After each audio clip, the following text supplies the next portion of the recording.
Come si scorso sono dovuto fare la visita di un ortopedico. Sì. Saranno parlato da un ospedale e mi hanno mandato a un pezzo piano. E scusa, a un pezzo piano? No, ci l'hanno spostato un studio di ortopedico. Ah, signore. E visto tutto che dopo mi gira, io signor mi guardavo, che c'è qualche capo. C'è un dottore, poi mi fa, adesso.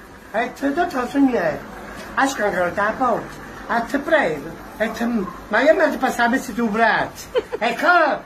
Io mi ho questo mio primo, no, il primo non si mi è andato, se tu ti giuri andata a me, ma io lì si è sapeva capire. Ah, io lì sorto, che stava fuggendo, è pushato ancora, è pushato, e ti hanno ancora cacciato nell'acqua e ci vai io su. Mi faccio dare te. Oggi ci scrive visita ortopedica, visita ginecologo. E te, cacco con germo è quella ponte. E te, ma te non questo come un microfono. Dici, come già ti spoggiare? Che? E te se ne stupato, l'hai detto già bene.